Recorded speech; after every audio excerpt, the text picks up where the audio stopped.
أشهد أن لا إله إلا الله وحده لا شريك له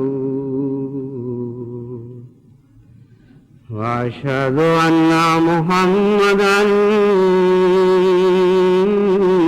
عبده ورسوله أما بعد فأعوذ بالله من الشيطان الرجيم بسم الله الرحمن الرحيم الحمد لله رب العالمين الرحمن الرحيم مالك يوم الدين إياك نعبد وإياك نستعين اهدنا الصراط المستقيم صراط الذين أنعمت عليهم غير المغضوب عليهم ولا الضالين قاف يا عين صاد ذکر رحمت ربک عبدہ زکریا اذ نادى ربه نداء خفيا قال رب إني وهن العظم مني واشتعل الرأس شيبا ولم أكن بدعائك رب شقيا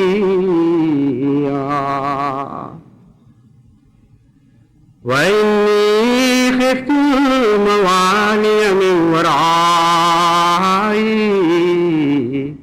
وكانت امرأتي عاقرا فهب لي من لدنك وليا يرثني ويرث من آل يعقوب يرث من آل يعقوب واجعله رب رضيا يا زكريا إنا نبشرك بغلام اسمه يحيى لم نجعل له من قبل سميا قال رب أنى يكون لي غلام وكانت امرأتي عاقرا كانت امرأتي عاقرا وقد بلغت من الكبر عتيا قال كذلك قال ربك هو علي هين وقد خلقتك من قبل ولم تك شيئا. سائل اور مسئول کا ایک رشتہ ہوتا ہے. اس رشتے کا مزاج طے کرنا سائل کا کام نہیں بلکہ مسئول کا کام ہے. Beggars are never choosers. مانگنے والوں کو تو کبھی بھی کوئی اختیار نہیں ہوا کرتا. نہ تو اس چیز کا اختیار ان کو ہوتا ہے کہ اب کیا ضرور مانگیں اور جو مانگیں وہ ضرور ان کو دی جائے. نہ اس بات کا اختیار ہوتا ہے کہ کیسے مانگیں، یہ تو مسئول کا مزاج فیصلہ کیا کرتا ہے کہ کس طرح مانگیں، کس ادا کے ساتھ مانگیں، کیا مانگیں تو ان کو عطا ہوگا اور کیسے مانگیں گے تو عطا نہیں ہوگا۔ بس قرآن کریم نے جہاں یہ حکم دیا ادعونی استجب لکم کہ مجھ سے مانگا کرو، بہت دعائیں کیا کرو، میں تمہیں ضرور عطا کیا کروں گا، تو وہاں ساتھ اپنا مزاج بھی بتا دیا، یہ بھی اطلاع فرما دی کہ میں کس قسم کی باتیں پسند کرتا ہوں، کون کون سی ادائیں مجھے بھاتی ہیں، کیسے پہلے میں نے مانگنے والوں کی ان اداؤں پر پیار کی نظر ڈالی تھی، تم بھی وہ رستے اختیار کرو تو میں وہی خدا ہوں جو پہلے عطا کر چکا ہوں۔ اتنا عظیم الشان احسان ہے قرآن کریم کا کہ گزشتہ انبیاء کی اور بعض غیر انبیاء کی وہ ساری دعائیں محفوظ کر دی ہمارے لیے جو دعائیں اللہ تعالیٰ کو پسند آئی تھی، اور قرآن کریم جب ان کا ذکر فرماتا ہے تو یوں معلوم ہوتا ہے کہ بہت مدت سے ایک بہت ہی پیاری چیز اپنے کسی پیارے کے لیے سنبھال کے رکھی ہو۔ جب کسی دعا کرنے والے نے کسی خاص ادا سے دعا کی تو وہ جو مقصود کائنات تھا، یعنی محمد مصطفیٰ صلی اللہ علیہ وآلہ وسلم، جس سے سب سے زیادہ پیار کا اظہار ہونا تھا، اس کو بتانے کے لیے خدا نے وہ چیزیں سمیٹ رکھی۔ بعض مائیں پیار کرتی ہیں اپنے بچوں سے تو کوئی چھوٹی چیز ملے یا بڑی ملے وہ سنبھال کے رکھ لیا کرتی ہیں، جائیں گے تو ان کو دیں گے۔ ہماری ایک خالہ جان تھی، بڑی خالہ جان، ان کو اپنے پوتوں سے بڑا پیار تھا، سید عبداللہ شاہ صاحب کے بچوں سے۔ بہت بڑی عمر کی تھیں جب یہ بچے پیدا ہوئے، تو ویسے تو وہ ضرورت مند نہیں تھیں، لیکن ناممکن تھا کہ وہ کوئی اچھی چیز دیکھیں اور وہ اسے سمیٹ کر اپنے بچوں کے لیے نہ رکھ لیں۔ حامی شامی کہتے تھے ان کو۔ تو جب بھی ہمارے گھر تشریف لاتی یا کہیں کسی دعوت پہ جاتی تو بچے ان کو چھیڑا کرتے تھے کہ خالہ جان آپ حامی شامی کے لیے ضرور کچھ لے کے جائیں گی۔ تو انسانوں کے بھی حامی شامی ہوتے ہیں اور خدا کا بھی حامی شامی ہوتے ہیں۔ اللہ کو بھی اپنے بعض بندوں سے اتنا پیار ہوتا ہے کہ وہ ہر اچھی چیز ان کے لیے اٹھا کے رکھ لیتا ہے۔ چنانچہ فیہا کتب قیمہ کا ایک یہ بھی مطلب ہے کہ اللہ نے تو کوئی ایسی چیز چھوڑی نہیں باقی جو پہلے گزری ہو اور باقی رکھنے کے لائق ہو اور محمد مصطفیٰ صلی اللہ علیہ وآلہ وسلم کو عطا نہ فرما دی ہو۔ انہی میں سے یہ دعائیں بھی ہیں۔ کسی نبی نے دعا کی، مثلا حضرت زکریا نے، اللہ تعالیٰ کو بہت ہی پیار آیا اس دعا پر، اور اس دعا کے مضبوط پوائنٹس، یعنی وہ پہلو جو خدا تعالیٰ کو خاص پسند آئے، وہ بھی بیان فرما دیے، اور بہت ہی لطیف اشارے ان کی اندرونی کمزوریوں کے بھی بیان فرما دیے۔ ہر پہلو سے اس مضمون کو مکمل فرما دیا جب حضرت محمد مصطفیٰ صلی اللہ علیہ وآلہ وسلم کو اطلاع دی، اور آپ کے طفیل اور آپ کے وسیلے سے اور آپ کے قدموں کی برکت سے وہ دعائیں، وہ نعمتیں ہم تک بھی پہنچی۔ ان میں سے ایک یہ دعا ہے جو حضرت زکریا کی میں نے ابھی قرآن کریم سے تلاوت کر کے آپ کو سنائی۔ بہت ہی حیرت انگیز ان کا مزاج تھا اپنی لطافت کے لحاظ سے، اور مانگنے کی ادائیں خوب آتی تھیں حضرت زکریا کو، کیونکہ یہ دعا جب آپ غور سے پڑھیں تو دعا سنتے سنتے یقین ہو جاتا ہے کہ لازماً قبول ہوئی ہوگی، ہو ہی نہیں سکتا کہ اسے کوئی رد کر دے۔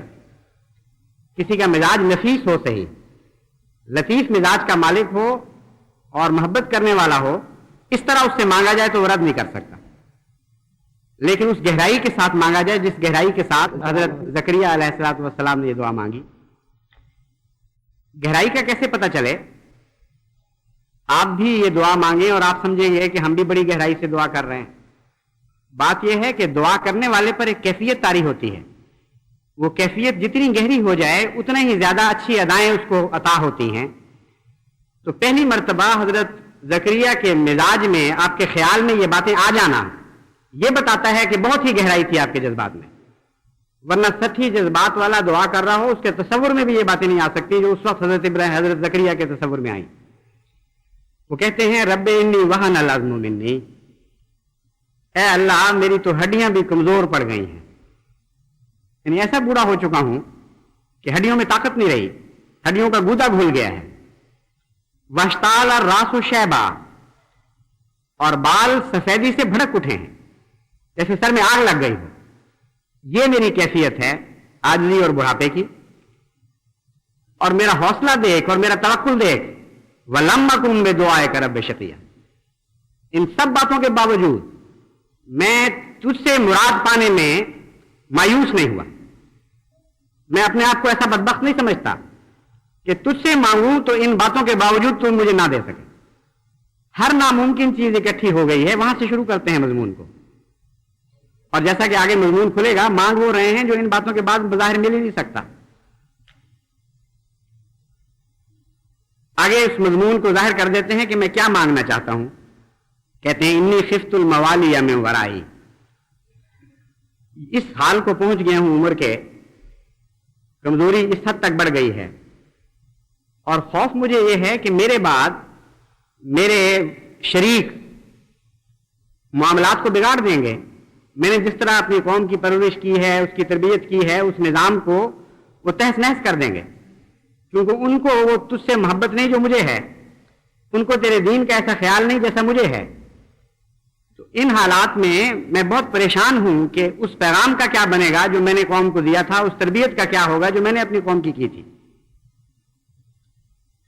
یہ باتیں ایک طرف، اور پھر ان کو خیال آتا ہے کہ صرف میری ہی کمزوری تو نہیں، میرے فریق ثانی کی بھی تو کمزوری ہے.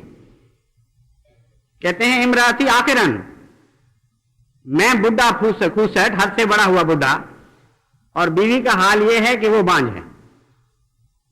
یعنی کوئی دور کا بھی امکان نظر نہیں آتا کہ اولاد ہو جائے.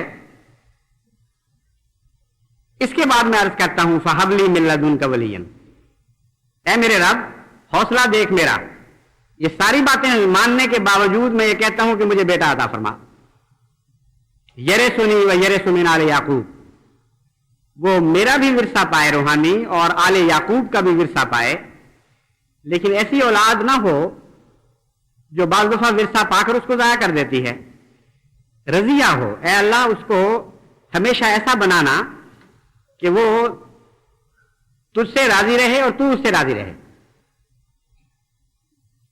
یہ دعا جب خدا نے سنی تو فرمایا، یہ نہیں فرمایا کہ پھر ہم نے اس کی دعا قبول کر لی. اب براہ راست اللہ تعالیٰ حضرت زکریا کو مخاطب ہو رہا ہے، کوئی فاصلہ نہیں ڈالا بیچ میں لفظوں کا کہ ہم نے پھر جب یہ دعا سنی ہے محمد تو پھر ہمارا دل پسیجا اور ہم نے اس دعا کو قبول فرما لیا. بلکہ مان خدا جسے ٹیک اوور کر لیتا ہے ایک نظام کو، فوراً بیان فرماتا ہے یا زکریا انا نبشرک بغلام، اے زکریا اس دعا کے بعد اس کے رد کرنے کا سوال ہی کوئی نہیں رہتا. انا نبشرک بغلام، ہم تجھے خوشخبری دیتے ہیں ایک غلام کی، ایک ایسے بیٹے کی جو عمر پانے والا ہوگا. اسمہ یحییٰ، اور اس کا نام ہم یحییٰ رکھتے ہیں.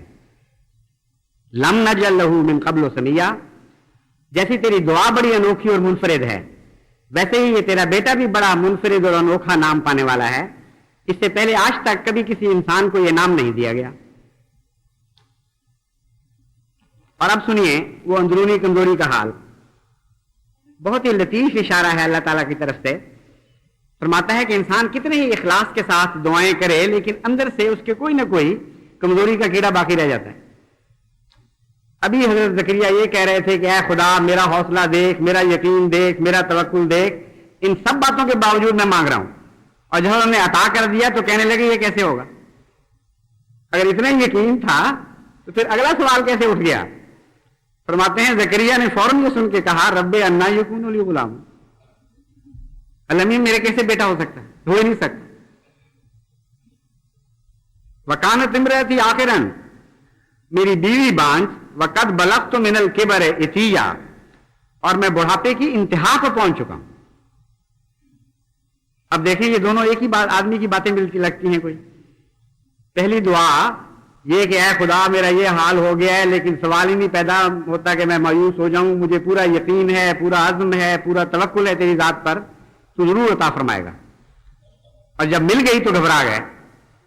اور پھر وہ اندرونی شکوک جو انسان کو ہمیشہ مبتلا رکھتے ہیں توہمات میں، وہ اچانک جاگ اٹھے اور کہے خدا واقعی اتنا بڑا کام ہو ہی جانا تھا؟ سچ مچ مانگ تو میں رہا تھا لیکن اب مل گیا ہے تو یقین نہیں آ رہا کہ ایسا ہو بھی سکتا ہے. اللہ فرماتا ہے کذالک قال ربک، ہاں تیرے رب نے یہی تو کہا ہے، کیا تو سن نہیں رہا؟ اسی طرح ہوگا. ہوا علیہ ہین، ابھی تو کہہ رہا تھا سب کچھ تیرے لیے آسان ہے. ہاں واقعی مجھ پر یہ آسان ہے, اور اگر مزید ثبوت چاہتا ہے وَقَدْ خَلَقْتُكَ مِن قَبْلُ وَلَمْ تَكُ شَيْئًا, میں نے تجھے اس حال میں پیدا کیا تھا کہ تو تھا ہی کچھ نہیں. وہ بڑا مشکل کام تھا یا یہ مشکل کام ہے؟ تو دلیل بھی ایسی دی ساتھ جو عقل کو اور دل کو دل کی گہرائی تک مطمئن کرتی چلی جائے. یہ ہے ایک دعا جو خدا تعالیٰ نے قرآن کریم میں محفوظ فرمائی, اور جب حضرت صلی اللہ علیہ وآلہ وسلم کو اس کا علم دیا تو وہاں یہ نہیں فرمایا کہ وذکر رحمت رب زکریا, بلکہ یہ فرمایا کہ وذکر رحمت رب کا عبدہ زکریا. اے محمد پہلے وہ تیرا رب ہے جس نے زکریا کو عطا کیا تھا, وہ رب جو زکریا کو یہ سب کچھ دے سکتا تھا, اور اول طور پر وہ تیرا رب ہے, سب سے زیادہ تجھ سے پیار کرنے والا ہے. تو یا تیری امت جب اس طرح دعائیں مانگیں گے تو کیسے ممکن ہے کہ وہ خدا تمہیں عطا نہ کرے؟ کتنا عظیم الشان مضمون ہے دعا کا جو یہ آیات کھول رہی ہیں, اور کتنا بڑا حوصلہ عطا کرتی ہیں امت محمدیہ مصطفیٰ صلی اللہ علیہ وآلہ وسلم کو. اس قسم کی اور بھی بعض آیات ہیں جو میں نے منتخب کی تھیں, وقتاً فوقتاً آپ کے سامنے رکھتا رہوں تاکہ آپ کو اللہ تعالیٰ کا مزاج سمجھ آئے. جیسا کہ میں نے بیان کیا تھا, سائل اور مسئول میں ایک رشتہ ہوتا ہے, اور وہ رشتہ کیا ہونا چاہیے اس کو مسئول کا مزاج طے کرے گا, سائل کا مزاج نہیں کرے گا. اگر سائل بدتمیز ہے اور بدتمیزی سے دعا کرتا ہے تو مسئول ہرگز پابند نہیں ہے اس کو ماننے کا. مسئول کا اپنا ایک مزاج ہے, اس کی اپنی اندرونی سرشت ہے, اس کو وہی چابی لگے گی جو اس کی اندرونی چابی ہونی چاہیے اس کے مزاج کے مطابق. دوسرے کی تالے کی چابی تو نہیں لگ سکتی اس کو. بس اللہ تعالیٰ نے مختلف وقتوں کی دعائیں محفوظ کر کے مختلف حالات کے ساتھ بھی ان کو باندھ دیا ہے. یعنی صرف یہی نہیں کہ ایک ہی ادا ہمیشہ ہی چلے گی, بلکہ قرآن کریم فرماتا ہے کل یوم ہوا فی شان. تم یہ نہ سمجھنا کہ اب ایک دعا آ گئی تو اب سب دعائیں تمہیں مل گئیں. فرماتا ہے وہ تو شانیں بدلتا رہتا ہے, اس کے دیکھو اس کی دنیا, اس کے موسم بدلتے ہیں, حالات بدلتے ہیں, تمہارے مزاج بدلتے ہیں, صبح و شام کے حالات بدلتے ہیں. اس لیے تمہیں اپنے رب قدیر کے متعلق پوری طرح واقفیت ہونی چاہیے. چنانچہ ہر موقع اور ہر حال کی دعا الگ الگ سکھائی ہوئی ہے. یہ دعا میں نے آج اس لیے آپ کو بتائی کہ آج آپ کو میں ایک دعا کی تحریک کرنے چاہتا ہوں, اور یہ بتانا چاہتا ہوں کہ دعائیں اس طرح اللہ تعالیٰ کے ساتھ پیار سے, محبت کے ساتھ, یقین اور حوصلے کے ساتھ اور توکل کے ساتھ کریں کہ خدا تعالیٰ رحمت کے ساتھ آپ کی طرف مائل ہونے پر یہ تو نہیں کہہ سکتا خدا کو کوئی کہ مجبور ہو جائے, لیکن محبت اور پیار میں بعض دفعہ آدمی کہہ دیتا ہے. تو میں عزت اور محبت اور پیار کے ساتھ یہ کہتا ہوں کہ اس طرح دعائیں کریں کہ اللہ تعالیٰ مجبور ہو جائے گویا ان کو ماننے پر. دراصل مجبوری کا لفظ بھی مختلف حالات میں مختلف معنی دیتا ہے. ایک آدمی حد سے زیادہ شفیق ہو تو جب ہم کہتے ہیں وہ مجبور ہو گیا تو مراد یہ نہیں ہے کہ وہ آپ نے باہر سے اسے مجبور کیا ہے. مراد یہ ہے کہ اس کی شفقت ہی اتنی زیادہ ہے کہ اس کی اندرونی شفقت نے اس کو مجبور کر دیا. جب اللہ تعالیٰ فرماتا ہے وسعت رحمتی کل شیء, تو صاف پتہ چلا کہ رحمت کا ایک ایسا رستہ ہے جس کے ذریعے خدا تعالیٰ کی تمام صفات تک پہنچا جا سکتا ہے. غلبہ مانگنا ہو تب بھی آپ رحمت کے ذریعے پہنچ سکتے ہیں, علم حاصل کرنا ہو تب بھی رحمت کے ذریعے پہنچ سکتے ہیں, سفر میں برکت مانگنی ہو تب بھی رحمت کے ذریعے پہنچ سکتے ہیں, تبلیغ میں برکت مانگنی ہو تب بھی رحمت کے ذریعے پہنچ سکتے ہیں, کیونکہ اس کی رحمت ہر دوسری صفت پہ وسیع اور حاوی ہے. بس دعا جو میں آج آپ سے درخواست کرنے لگا ہوں کہ دعا کریں خصوصیت سے, وہ اس سفر کے متعلق ہے جو میں ابھی چند روز تک اختیار کرنے والا ہوں. آپ کو یہ معلوم کر کے خوشی ہوگی کہ اللہ تعالیٰ نے جماعت احمدیہ کو اس سال یہ توفیق عطا فرمائی ہے کہ بر اعظم آسٹریلیا میں سب سے پہلی احمدیہ مسلم مسجد کی بنیاد رکھی جانے والی ہے. یہ بر اعظم وہ ہے جو آج تک باقاعدہ احمدیہ مشن سے خالی تھا. اس سے پہلے اور کوئی بر اعظم ایسا نہیں تھا جہاں جماعت احمدیہ کے ایک یا ایک سے زیادہ بکثرت مشن قائم نہ ہو چکے ہوں. تو اب تک یہ اعظم باقی رہ گیا تھا اور یہ اس سال انشاءاللہ تعالی ہم یہ کہہ سکیں گے کہ اللہ تعالیٰ کے فضل سے دنیا کے تمام بر اعظموں پر جماعت کو اللہ تعالیٰ نے مساجد تعمیر کرنے کی توفیق بخشی اور مشن قائم کرنے کی توفیق بخشی. بر اعظم بھی ہے اور ایک ملک بھی ہے، یہ دونوں چیزیں یہاں اکٹھی ہو گئی ہیں. لیکن میں جس نقطۂ نگاہ سے بات کر رہا ہوں وہ بر اعظم کے نقطۂ نگاہ سے بات کر رہا ہوں، ورنہ ملک تو بے شمار ایسے ہیں جہاں جماعتیں اللہ تعالیٰ کے فضل سے قائم ہو چکی ہیں، اور جماعت یہاں بھی پہلے سے قائم ہے، صرف مسجد اور مشن کی کمی تھی جو اب انشاءاللہ پوری ہو جائے گی. یہ بہت اہم ملک ہے کیونکہ مشرق میں اور مغرب میں جو فاصلے ہیں یہ ان کے درمیان ایک قسم کا پل بنا ہوا ہے. مشرق میں ہوتے ہوئے بھی ایک مغربی ملک ہے، اور ان لوگوں کا مزاج باقی مغربی قوموں کے مقابل پر زیادہ حوصلے والا ہے، اور مذہب کی ٹالرنس ان میں بہت زیادہ ہے. یہ ایک ملک ہے جہاں آپ کو مذہبی فساد نظر نہیں آئیں گے، کسی قسم کے کسی نوعیت کے مذہبی فساد بھی یہاں نہیں ہوتے، کیونکہ ان کے متعلق یہ لکھا گیا ہے کہ یہ لوگ ایک لمبے تجربے کی بنا پر کافی حوصلہ رکھتے ہیں اختلاف رائے کا. اس نقطۂ نگاہ سے جماعت احمدیہ کے لیے اللہ تعالیٰ کے فضل سے بہت ہی ایک اچھا موقع ہے. اس کے علاوہ فجی آئی لینڈ جہاں جس کو زمین کا کنارہ کہا جاتا ہے وہاں بھی جانے کا انشاءاللہ تعالیٰ پروگرام ہے. یہ ایک چھوٹا سا جزیرہ ہے جہاں سے ڈیٹ لائن گزرتی ہے، یعنی وہ لائن گزر رہی ہے، خط، فرضی جغرافیائی خط، جس کے اوپر آپ کھڑے ہو کر جتنی دفعہ چاہیں ماضی میں چلے جائیں، جتنی دفعہ چاہیں مستقبل میں آ جائیں. یعنی ایک قدم پرلی طرف رکھیں گے تو کل کی تاریخ آ جائے گی، ایک قدم ادھر رکھیں گے تو آج کی تاریخ آ جائے گی. تو وہاں مستقبل اور ماضی کے افق مل رہے ہیں. یہ وہ ملک ہے. وہ خط تو گزر رہا ہے سمندروں پر سے ہر جگہ، لیکن ایک باقاعدہ ملک آباد وہ فجی ہے جہاں سے وہ خط گزرتا ہے، اس لیے اس کو خاص اہمیت حاصل ہے. اور اسی نقطۂ نگاہ سے اسے زمین کا کنارہ بھی کہا جاتا ہے، کیونکہ زمین تو گول ہے، اس کا ویسے تو کوئی کنارہ آ نہیں سکتا. ہاں دن اور رات جہاں ملتے ہیں اور جہاں تاریخیں بدلتی ہیں اس پہلو سے ایک کنارہ ضرور آ جاتا ہے. تو اس نقطۂ نگاہ سے اسے یہ اہمیت حاصل ہے ہمارے علم کلام میں کہ حضرت مسیح موعود علیہ الصلوۃ والسلام کو جو الہام ہوا کہ میں تیری تبلیغ کو زمین کے کناروں تک پہنچاؤں گا، تو ظاہری معنوں میں بھی یہ ایک کنارہ ہے جہاں اللہ تعالیٰ نے جماعت احمدیہ کو توفیق عطا فرمائی کہ تبلیغ کو پہنچائیں. اور اب میں بھی وہاں اسی نیت سے جا رہا ہوں کہ جماعت کو منظم کروں اور ایک نئی روح اور نئے ولولے کے ساتھ جماعت بہت تیزی کے ساتھ اس ملک میں روحانی لحاظ سے غالب آ جائے. بہت کثرت سے دعاؤں کی ضرورت ہے، کیونکہ جیسا کہ میں نے گزشتہ سفر میں تجربہ کیا تھا، ہماری ساری طاقت اور ساری بنا دعا پر ہے. جتنی کثرت کے ساتھ لوگ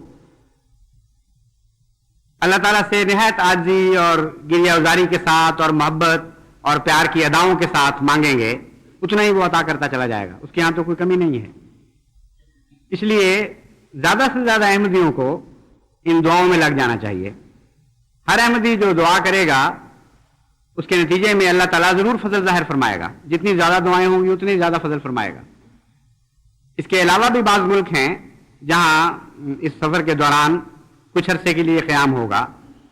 مثلا ایک سنگاپور ہے، جاتے ہوئے پہلے وہاں انشاءاللہ تعالیٰ قیام کا خیال ہے، اور پھر واپسی پہ آخری قدم سیلون پر رکھ کر پھر انشاءاللہ تعالیٰ کراچی واپس آنا ہے. پروگرام مختصر ہے، زیادہ لمبا نہیں، تقریباً 1.25 مہینے کا پروگرام ہوگا، لیکن مصروفیات بہت زیادہ ہیں. اور چونکہ ایسی جماعتیں ہیں مثلا فجی اور آسٹریلیا والے روز روز یہ توقع نہیں رکھ سکتے کہ خلیفۃ المسیح وہاں ان کے پاس پہنچے، اس لیے ان کا رجحان اس موقع پر ویسا ہی ہوتا ہے جیسے سونے کے انڈے دینے والی بطخ کے متعلق ایک شخص کا رجحان تھا. اس نے کہا روز جو ایک انڈا دیتی ہے اب قابو آئی ہے، اتفاق سے اسے ذبح کر کے سارے انڈے اکٹھے کیوں نہ نکال لوں.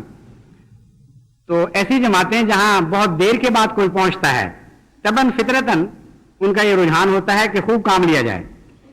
اللہ تعالیٰ فضل فرمائے کام سے تو میں بالکل نہیں ڈرتا، لیکن جہاں غیروں کو خطاب آ جاتا ہے بکثرت، وہاں ذمہ داری بہت پیدا ہو جاتی ہے، کیونکہ میں اپنے ذات کے طور پر تو سامنے ان کے نہیں پیش ہو رہا ہوں گا، میں تو جماعت احمدیہ کے نمائندے کے طور پر پیش ہو رہا ہوں گا، اور اللہ تعالیٰ سے بہت دعا کرنی چاہیے کہ مجھے اس نمائندگی کا حق عطا فرمائے۔ یہاں جو مصروفیات ہیں ان کے نتیجے میں وہ جو علمی لیکچرز رکھ دیے گئے ہیں باہر کی جماعتوں کی طرف سے، ان کی آج ہی مجھے اطلاع ملی ہے، ان کے لیے تیاری کا تو وقت کوئی نہیں، پرسوں تو انشاءاللہ یا ترسوں یہاں سے روانگی ہے، تو اس لیے تبھی بات ہے کہ کچھ فکر تو پیدا ہوتی ہے ذہن میں، لیکن میرا گزشتہ تجربہ یہ ہے کہ پہلے بھی یہی حال تھا، اللہ تعالیٰ نے اپنے فضل سے توفیق عطا فرما دی تھی، اور کچھ بھی جب وہ وقت گزر گئے تو اتنے آسان نظر آئے، اتنے ہلکے پھلکے نظر آئے کہ جیسے کوئی بوجھ ہی نہیں تھا۔ تو یہ بوجھ آپ سب نے مل کر اٹھانا ہے میرے ساتھ، میں نے اکیلے نہیں اٹھانا، کیونکہ میں اپنی ذات کا نمائندہ نہیں، جماعت احمدیہ کا نمائندہ ہوں۔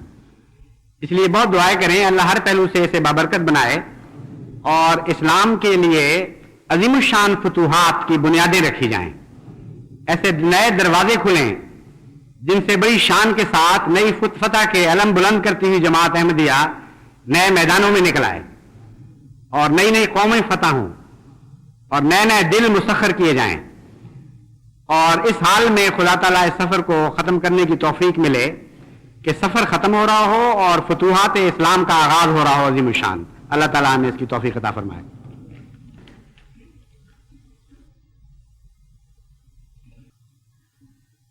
الحمدللہ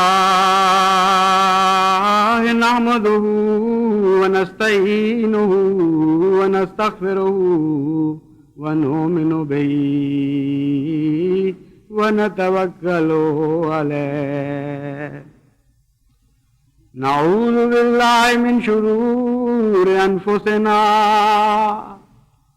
ونعوذ باللہ من شرور انفسنا ومن سیئات اعمالنا، من یہدہ اللہ فلا مضل لہ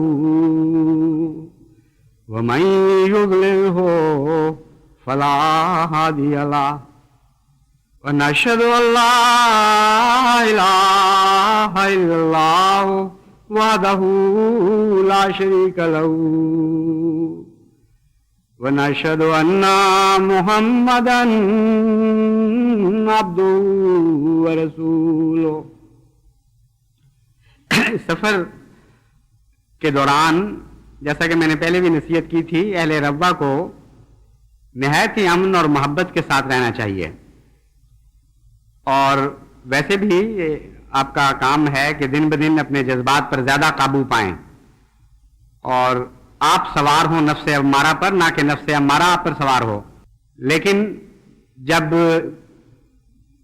خلیفۃ المسیح ربوہ سے مرکز سے باہر ہو تو اس کو بالخصوص یہ فکر ہوتی ہے اور پریشانی ہوتی ہے کہ پیچھے کوئی نادان ایسی غلطیاں نہ کریں جس سے تکلیف کی خبر پہنچے۔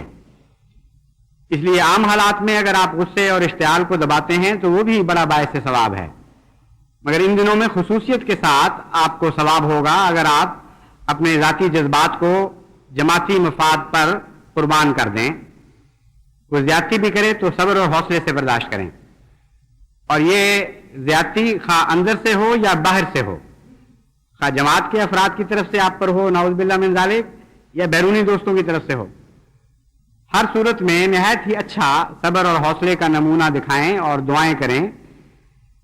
یہ جو انتقام کی ٹھنڈک ہے، اسے بھی لوگ کہتے ہیں کہ انتقام سے ٹھنڈک حاصل ہوئی، مگر حقیقت یہ ہے کہ جو عفو کی ٹھنڈک ہے اس کے ساتھ انتقام کی ٹھنڈک کو کوئی نسبت ہی نہیں ہے۔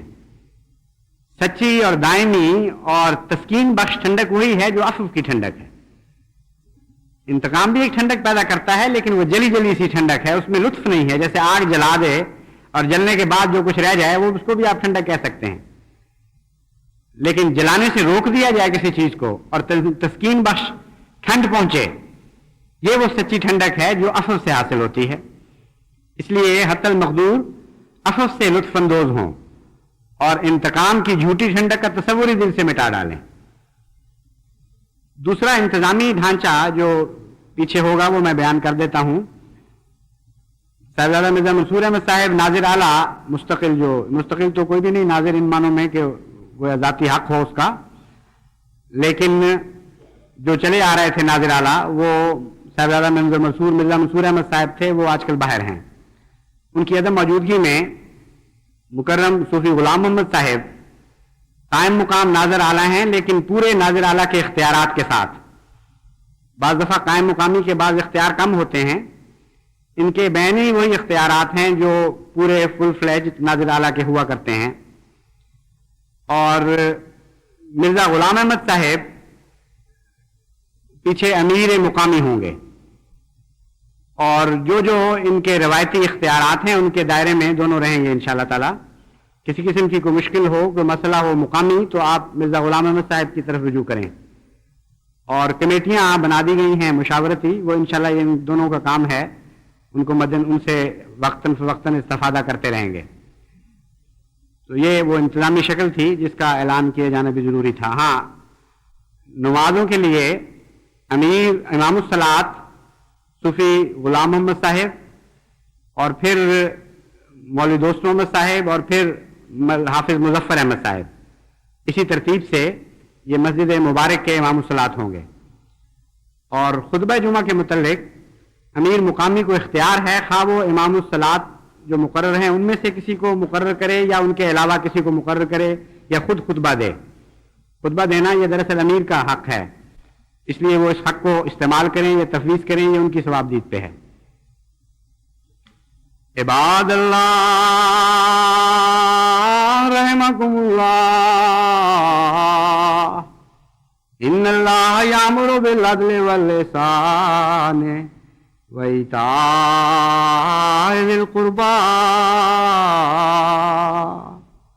وَيَنْهَى عَنِ الْفَحْشَاءِ وَالْمُنكَرِ وَالْبَغْيِ يَعِظُكُمْ لَعَلَّكُمْ تَذَكَّرُونَ۔ اذْكُرُوا اللَّهَ يَذْكُرْكُمْ وَادْعُوهُ يَسْتَجِبْ لَكُمْ وَلَذِكْرُ اللَّهِ أَكْبَرُ۔